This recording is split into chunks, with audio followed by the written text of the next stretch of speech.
Bonjour à tous, comme promis, je me propose de vous faire un tutoriel qui va vous permettre de créer des états sans pour autant passer par Crystal Report. Et pour ça, on va vite, on va lancer notre Visual Studio. Et puis rapidement, on va créer un projet, un nouveau projet. Et ce projet, on va l'appeler état-facile. Dis OK. Là, nous sommes en face d'un formulaire que je vais devoir agrandir. Je peux l'agrandir jusque-là. Alors, mon application va devoir aussi utiliser une base de données. Et pour ça, je vais créer la base de données à l'intérieur de mon dossier bin. Pour ça, je vais un clic droit, je vais sur Ouvrir.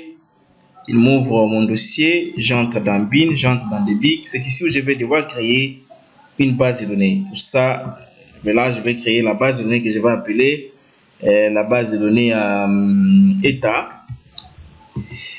Et je peux déjà l'ouvrir et créer une table dedans. Je l'ouvre, je crée une table qui a pour mention ID, nom et prénom. ID est la clé primaire qui est automatique. Alors, je peux enregistrer ma base de données sous le nom de agent. Je peux déjà enregistrer quelques données dedans. Je vais mettre Mbombo Ben et Mbombo Dan. Voilà. Là, je peux réduire ma base de données. Juste à côté, je vais créer un petit data grid viewer qui va me permettre d'afficher le contenu de ma table agent.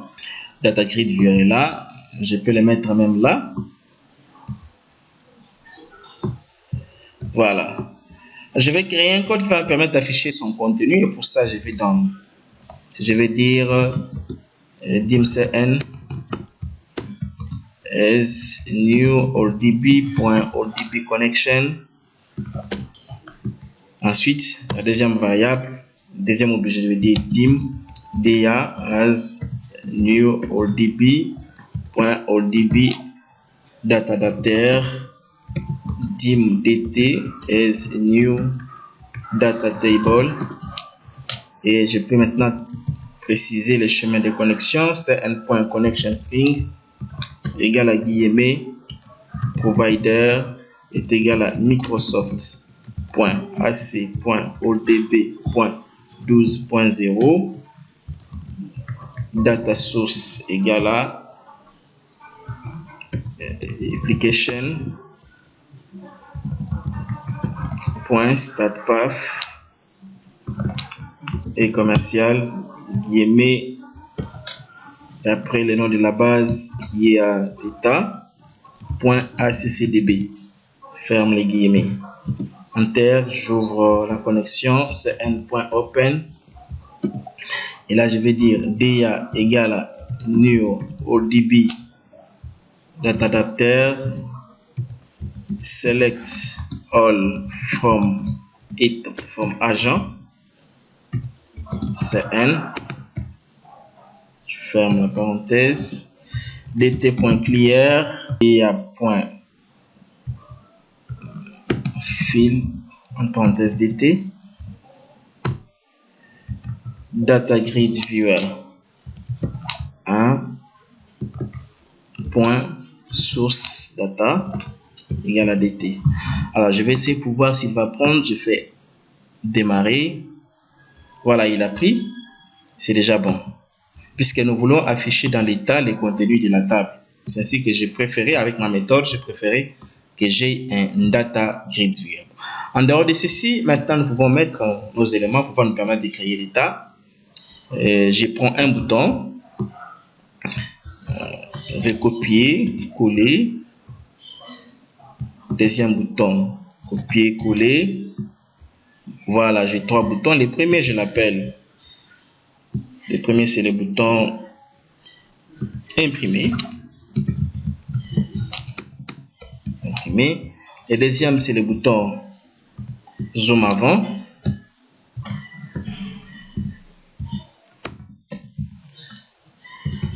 Le troisième, c'est le bouton zoom arrière.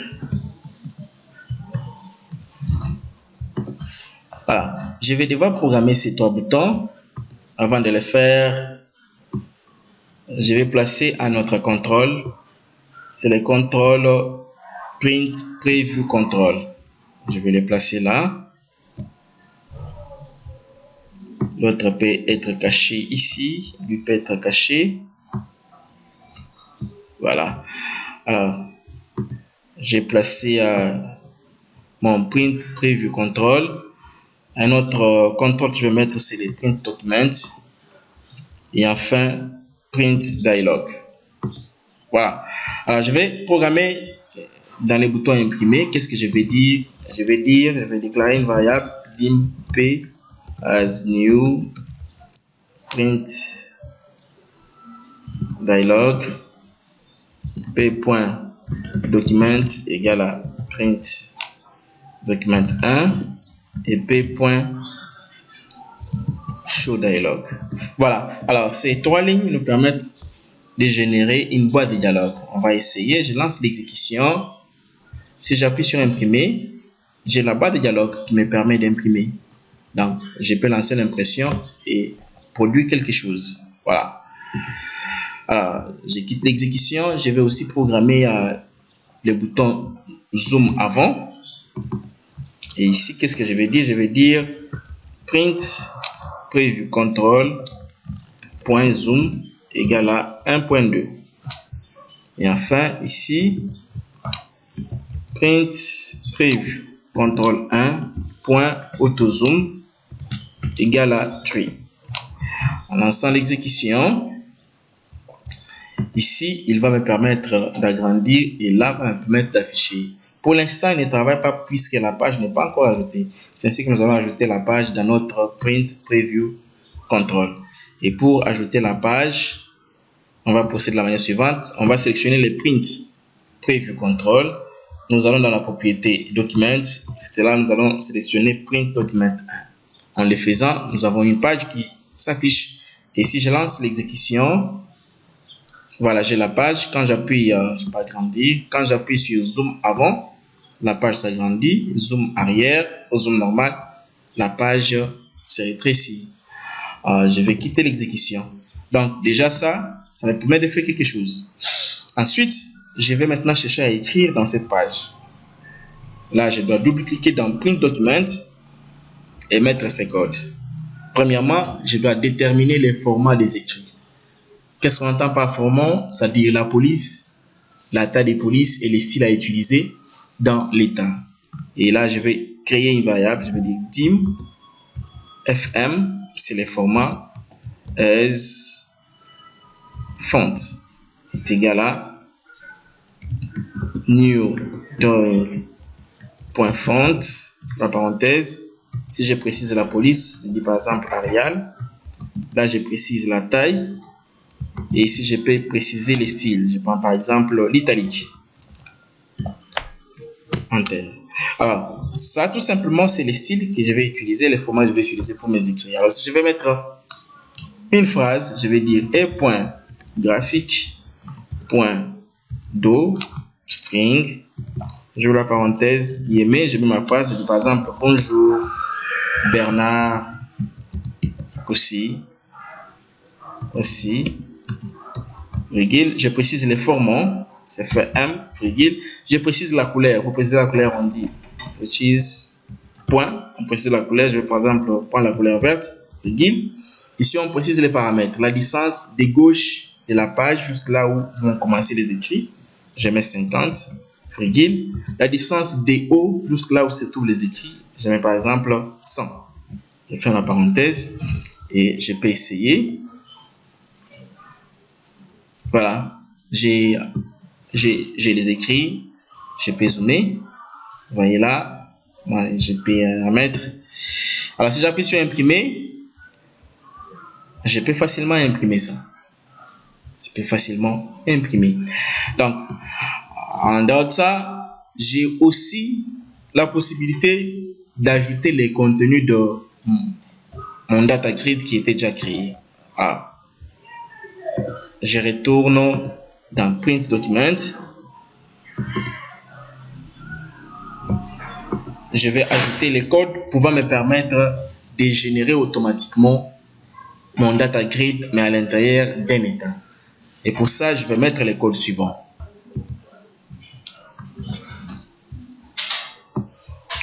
Voilà, voici les codes que je vais devoir mettre pour afficher mon data grid viewer à l'intérieur de mon état.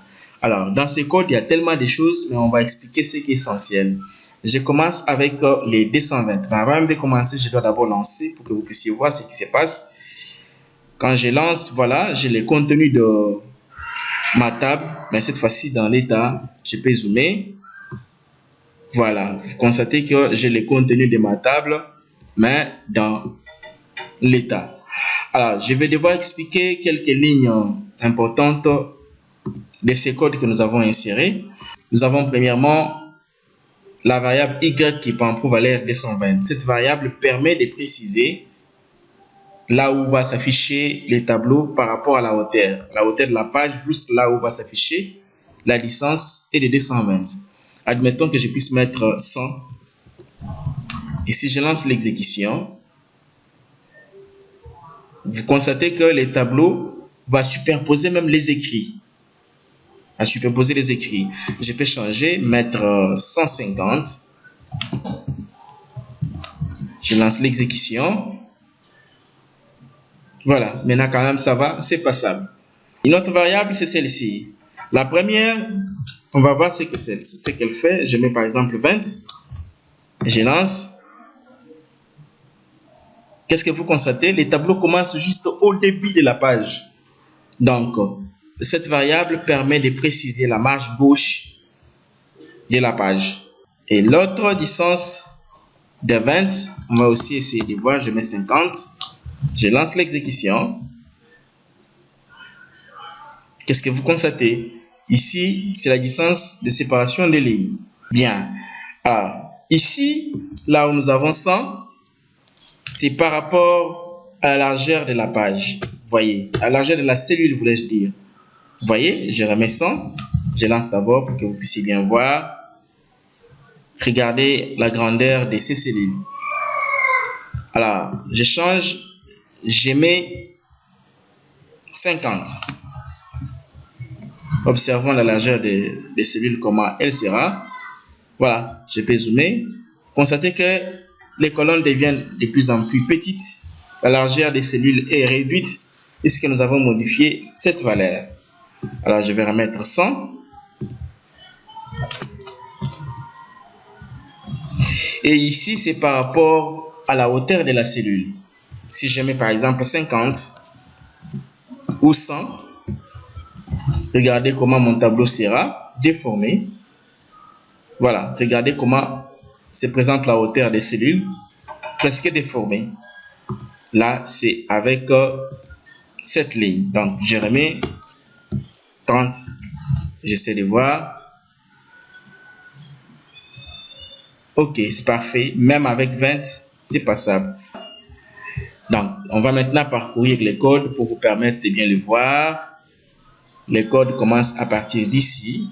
Les codes que j'ai collés commencent à partir d'ici. Donc, ça va jusque là. Jusque ici. Donc, je peux parcourir calmement du début jusqu'à la fin pour vous permettre de bien noter.